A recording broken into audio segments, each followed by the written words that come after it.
All that glitters is not gold. जी हाँ, हर सोने जैसे दिखने वाली चीज़ या हर चमकने वाली चीज़ सोना नहीं होती। जैसे कि हिंदी में हम लोग बोलते हैं कि हाथी के दांत खाने के कुछ और दिखाने के कुछ और। तो कुछ चीज़ ऐसा दिख रहा है जो कि दिख कुछ और रहा है कुछ और, तो वहाँ पे आप बोल सकते हैं कि all that glitters is not gold.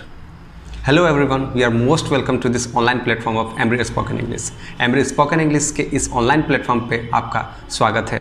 आज हम लोग बात करने वाले हैं कुछ ऐसे ही कहावतों का, ऐसे ही प्रोवर्ब्स का, जिसका इस्तेमाल कि आप अपने डेली लाइफ में कर सकते हैं। तो बिना देर किए आइए स्टार्ट करते हैं।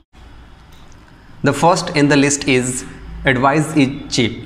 एडवाइस इज चीप मतलब एडवाइस जो होता है, किसी को सलाह देना होता है, वो एकदम सस्ता होता है। ठीक है, उसमें पैसा वगैरह कुछ नहीं लगता है। तो कोई ऐसा इंसान जो आपको लग रहा है कि फोकट का एडवाइस आपको बांट रहा है, जिसका कोई वैल्यू आपके लिए नहीं है, तो आप बोल सकते हैं उसको advice is cheap, keep it for yourself, I will handle it on my on.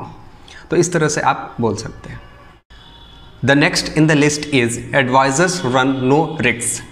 कहने का मतलब है कि जो एडवाइज़र्स होते हैं, जो आपको सलाह देने वाले होते हैं, उन्हें किसी भी तरह का रिस्क लेने का ज़रूरत नहीं पड़ता है, क्योंकि एडवाइस आपको दिया जा रहा है, आप उस चीज़ को फॉलो करने वाले हो। फॉलो करने के बाद जो भी कॉन्सिक्वेंसेस उसके होंगे, जो भी उसके बाद होने वाला होगा, वो आप ही को फेस करना, ना कि एडवाइज़र को। तो अगर कोई आपको फालतू का एडवाइस दे रहा है तो डायरेक्टली उसको बोल सकते हैं कि एडवाइजर्स रन नो रिस्क, मतलब एडवाइज़र कोई भी रिस्क लेता नहीं है, इसलिए बेटा तुम ना हमको सलाह मत दे दो। If you are interested in learning English, अगर आप इंग्लिश सीखना चाहते हैं और आप चाहते हैं कि इंग्लिश बोलना आप सीखें, तो जी हाँ, आपके शहर गढ़वा में एमब्री स्पोकन इंग्लिश मौजूद है। आप ज्वाइन कर सकते हैं और राइट फ्रॉम द जीरो से लेकर के ही स्टार्ट कराया जाता है सिखाना, और बहुत जल्द ही आप विद इन 6 मंथ्स में आप इंग्लिश बोलना सीख सकते हैं। The next in the list is age before beauty. कहने का मतलब है कि किसी का एज किसी के ब्यूटी के मुकाबले ज़्यादा प्रीफर करना चाहिए। एज कहने का मतलब है कि किसी का एक्सपीरियंस।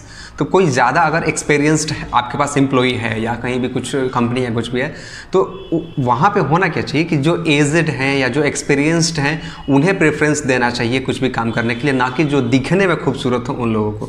तो खूबसूरती से नहीं होता है, एक्सपीरियंस से होता है।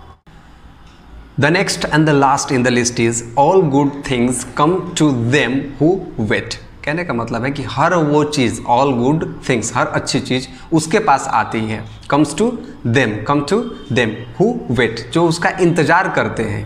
ठीक है, तो अगर आपके पास पेशेंस है और लगातार आप अगर मेहनत कर रहे हैं, तो यह डैम श्योर है that you will get what you want. So keep trying and be focused and keep trying always. So You have to wait for what you want।